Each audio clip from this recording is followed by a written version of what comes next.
Ajali hiyo imetokea katika halmashauri ya wilaya ya Ikungi mkoani Singida, ambapo basi la Green Line likitokea jijini Dar es Salaam kuelekea Mwanza lilipata ajali mara baada ya gari hilo kuingia katika shimo na kupoteza mwelekeo. Mrakibu msaidizi wa Jeshi la Zimamoto na Uokozi wilaya ya Manyoni amethibitisha kutokea kwa tukio hilo. Majira ya saa 4 dakika kama 20 hivi tulipokea taarifa ya uwepo wa ajali hapa maeneo ya Mkiwa. Muda huo askari na kwa ujumla ilifika eneo hili na kuanza shughuli za maokozi. Kimsingi tunashukuru sana wananchi wa eneo hili, lakini zaidi tunashukuru askari na vyombo vingine vya usalama ambao tumeshirikiana katika kuhakikisha tunaokoa watu wote ambao walikuwa wamenasa katika hii gari. Nashukuru Mungu tayari majeruhi wote tumefikisha hospitali ya wilaya ya Manyoni kwa ajili ya taratibu zingine za tabibu. Naye mganga mkuu wa halmashauri ya Manyoni Dr. James ameelezea idadi ya majeruhi na wale waliopoteza maisha katika ajali hiyo. Hospitali ya Manyoni imepokea majeruhi 55 leo tarehe 31 mwezi wa 3, 34 wakiwa wanaume na 21 wakiwa wanawake, na tumepokea maiti 6, wanaume 3 na wanawake 3.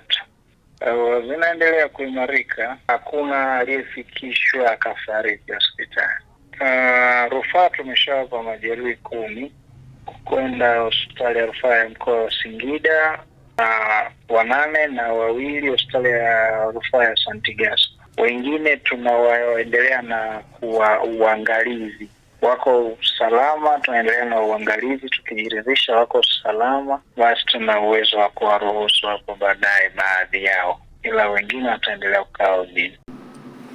Mkuu wa wilaya ya Ikungi Thomas Abson amezungumza juu ya ajali hiyo ya basi la Green Line.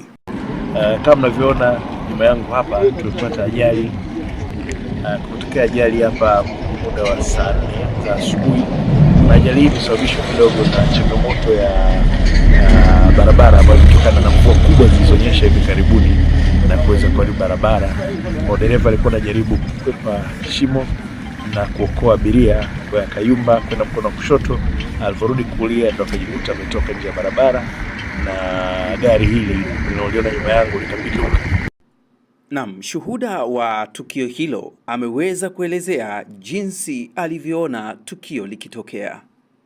Basi iligonga mashimo ya mwanzoni, ikahama barabara. Ilipohama barabara kaenda mpaka upande wa pili, ikaingia kwenye daraja. Ilipoingia kwenye daraja ikaanguka, ndio ikaje kasimama hapa. Kwa hiyo sisi kama wananchi tulikuja tukashirikiana na jeshi la wananchi, walikuja zimamoto, askari na matrafiki, tukashirikiana kwenye kuokoa